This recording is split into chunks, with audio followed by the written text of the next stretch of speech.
اعوذ باللہ من الشیطان الرجیم بسم اللہ الرحمن الرحیم۔ السلام علیکم یا علی مدد۔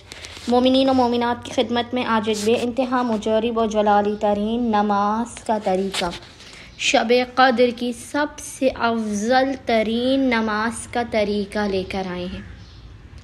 یہ اس قدر مجرب ترین نماز ہے جسے آپ شب 23 رمضان شب قدر کی رات میں پڑھیں گے۔ یہ 4 رکعت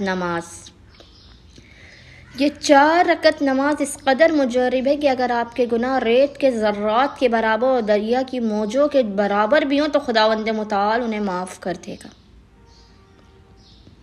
اور ثواب اس کا اس قدر زیادہ ہے کہ جو حساب میں شمار نہیں ہو سکتا ہے۔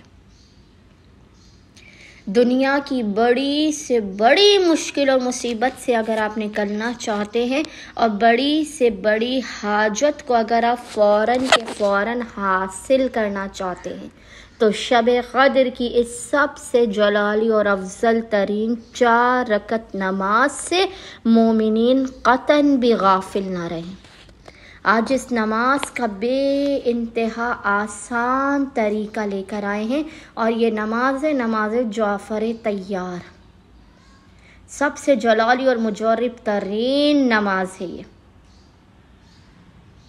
اس نماز کو مومنین نے شب قدر میں کوشش کرنی ہے۔ اگر آپ پورا سال اپنے آپ کو بلند نصیب و بخت والا بنانا چاہتے ہیں تو شب قدر کے ان لمحات میں نماز سے قطعاً بھی غافل نہ رہیں، ورنہ پورے سال آپ کو پچھتاوا ہوگا کہ کاش آپ شب قدر کی افضل ترین راتوں میں اس نماز جعفر طیار کو لازماً پڑھ لیتے۔ اکثر لوگ اس نماز کو اس لیے نہیں پڑھ پاتے کیونکہ یہ نماز انہیں پڑھنا مشکل لگتی ہے، کیونکہ اس کا ایک خاص طریقہ کار ہے۔ لیکن آج مومنین کی خدمت میں نماز جعفر طیار کا ایک بے انتہا آسان ترین طریقہ لے کر آئے ہیں کہ جسے کوئی بھی بندہ مومن یا مومنہ آسانی کے ساتھ کر سکتا ہے۔ اچھا، شب قدر کے علاوہ جو نماز جعفر طیار پڑھنے کا افضل ترین وقت ہے وہ روز جمعہ زوال آفتاب سے پہلے کا ہے، لیکن اس کے علاوہ آپ کبھی بھی اس نماز کو پڑھ سکتے ہو، خصوصی طور پر شب قدر میں نیمہ شعبان میں۔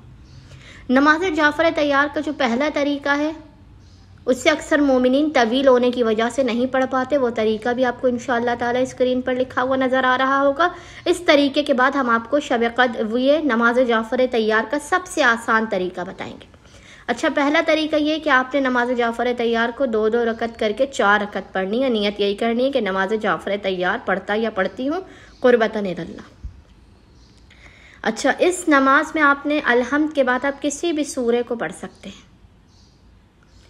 رکوع میں جانے سے پہلے اس نماز کا جو رکوع ہے، رکوع میں جانے سے پہلے آپ نے 15 مرتبہ تسبیحات اربع، وہ بھی آپ کو اسکرین پر لکھی ہوئی نظر آ رہی ہوگی، یعنی سبحان اللہ والحمد للہ ولا الہ الا اللہ واللہ اکبر، آپ نے 15 مرتبہ 15 ٹائمز یہ ذکر پڑھنا ہے رکوع سے پہلے۔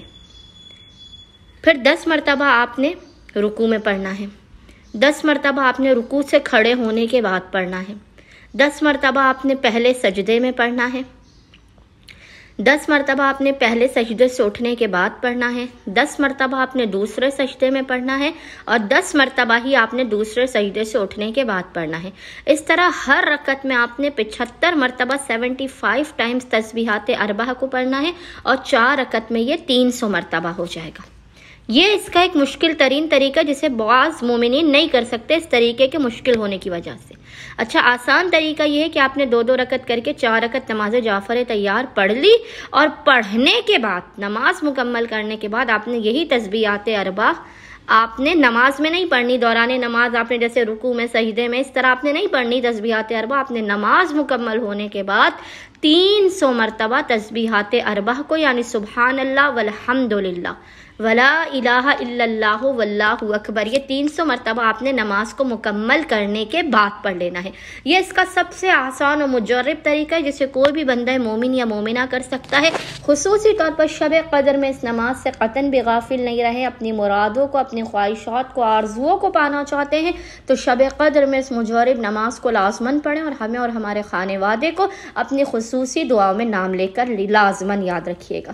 اللہم صلی علی محمد و آل محمد وعجل فراجہم اجمعین۔